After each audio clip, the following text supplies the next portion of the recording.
बृजभूषण जी और पंडित जी को आज ब्लॉग पर लिखने के लिए बड़ी इंटरेस्टिंग सी कहानी कहीं पढ़ने को मिली। ये कहानी उन्हें इसलिए भी अच्छी लगी क्योंकि इस कहानी में उस सवाल का जवाब है जो सवाल उनसे कई बार पूछा गया है जब भी वे गीता ज्ञान सेशन के लिए कहीं जाते हैं या ब्लॉग पर लिखते हैं। पहले कहानी सुन लेते हैं, फिर उस सवाल की ओर आएंगे। कहानी इस तरह से है। एक बार एक गांव में एक बहुत बड़े संत आए। गांव के लोग उन संत के अपने गांव में आने से बड़े खुश हुए। गांव वालों ने सोचा कि इतने बड़े संत आए हैं तो क्यों ना उनसे कुछ ऐसा पूछ लें जो आज तक किसी को भी पता नहीं है। तब सभी गांव वाले संत के पास गए और बोले, महाराज हमें ये बताइए कि भगवान का पता क्या है, वो कहाँ रहते हैं। तब संत ने कहा कि क्या आप लोग मानते हैं कि भगवान है?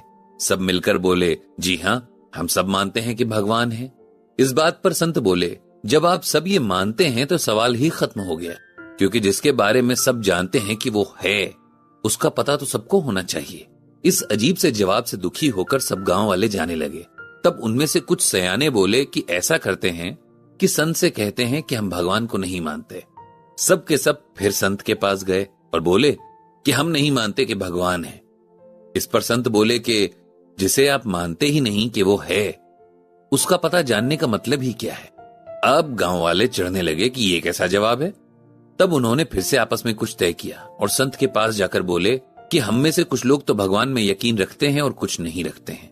अब संत बोले कि तब तो मेरा काम और भी आसान हो गया है। आप में से जिन्हें लगता है कि भगवान है, वो उनको समझा दो जिन्हें लगता है कि भगवान नहीं है। इससे तो गांव वाले बिल्कुल ही परेशान हो गए और संत के चरणों में गिर गए कि महाराज अब आप ही बताइए कि भगवान है या नहीं, हम कुछ नहीं जानते। संत बोले कि अब आप लोग सही लाइन पर हैं, क्योंकि अगर मन में परसेप्शन रखते हुए हम किसी सवाल का जवाब ढूंढते हैं तो इसका मतलब हम वही ढूंढ रहे हैं जो हमारा मन पहले ही मानता है। जब तक किसी बात के लिए हम न्यूट्रल नहीं होंगे तब तक सही जवाब मिलना मुश्किल है। ये कहानी उन सवालों का जवाब है जो लोग पंडित जी से गीता ज्ञान के बारे में ये पूछते हैं कि क्या गीता ज्ञान समझ पाना और अपनी लाइफ में उसे अप्लाई करना मुश्किल है। ज्यादातर लोगों को यही लगता है कि ऐसा है और इसी वजह से वे गीता ज्ञान या तो जानते नहीं या जानना नहीं चाहते, या थोड़ा बहुत जानकर मान लेते हैं कि ये उनके बस की बात नहीं। पंडित जी अपने हर सेशन में यही कहते हैं कि बिना जाने या पूरी तरह समझे किसी भी बात के लिए मन में धारणा नहीं बनानी चाहिए। लेकिन लोग इस बात को समझते कहां हैं। ऐसा ही एक इंसिडेंट पंडित जी के साथ अभी कुछ टाइम पहले हुआ था। एक सेशन के दौरान एक महिला ने पंडित जी से सवाल पूछा कि अगर श्रीमद् भगवत गीता कहती है कि किसी को भी मोह में नहीं पड़ना चाहिए, तो क्या हम में से हर किसी को सब कुछ छोड़कर सन्यासी नहीं बन जाना चाहिए?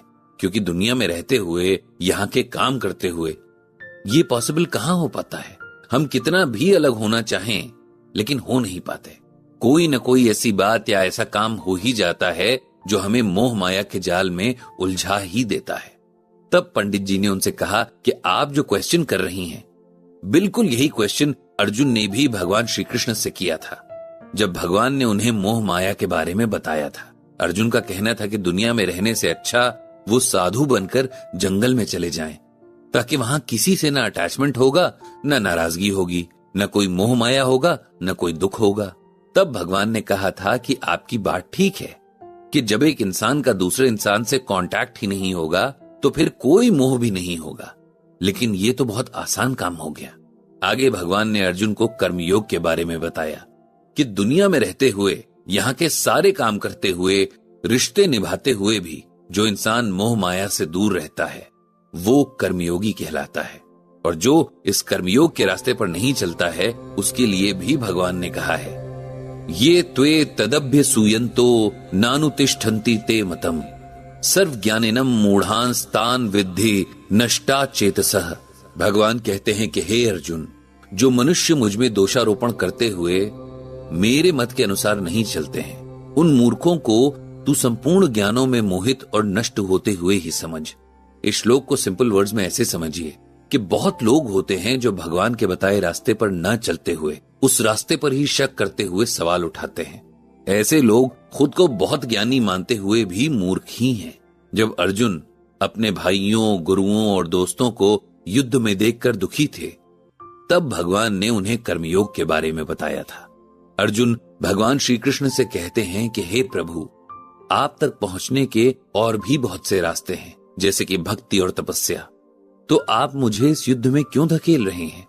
तब इस सवाल के जवाब में भगवान श्री कृष्ण कहते हैं, हे अर्जुन, तुम क्षत्रिय हो और क्षत्रियों में भी सबसे श्रेष्ठ हो। एक क्षत्रिय होने के नाते तुम्हारा धर्म है युद्ध लड़ना। अपने धर्म का पालन करके ही तुम मुझ तक पहुंच सकते हो। इसीलिए चलो उठो और युद्ध करो। तुम ये मत सोचो कि किसकी हार होगी और किसकी जीत, और ये भी मत सोचो कि तुम्हें किस किस से लड़ना पड़ रहा है। तुम ये मत सोचो कि अपनों को मारकर मुझे सत्ता भोगने में क्या मजा आएगा। ये सब बातें एक तरफ रखकर सिर्फ युद्ध करो।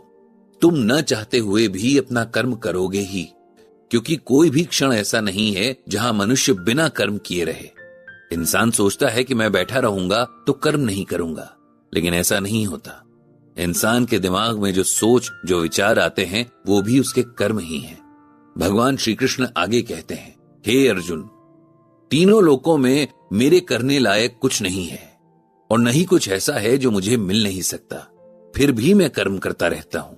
यदि मैं कर्म नहीं करूंगा तब तो बड़ी हानि हो जाएगी, क्योंकि सभी लोग मेरे ही कर्म का अनुसरण करते हैं। हे अर्जुन, अज्ञानी इंसान अटैच्ड होकर जिस तरह के कर्म करते हैं, उसी तरह से ज्ञानी व्यक्ति भी कर्म करता है। लेकिन ज्ञानी इंसान डिटैच्ड होकर केवल दूसरों की भलाई के लिए काम करते हैं। इसीलिए उन्हें कर्म बंधन के कारण सुख और दुख को नहीं भोगना होता है। अभी तक के गीता ज्ञान से ये एकदम क्लियर है कि कर्म ही हमें बांधते हैं और कर्म ही मुक्त करते हैं। फर्क इससे पड़ता है कि हम कैसे कर्म करते हैं। इतना कहकर पंडित जी ने अपनी बात खत्म की।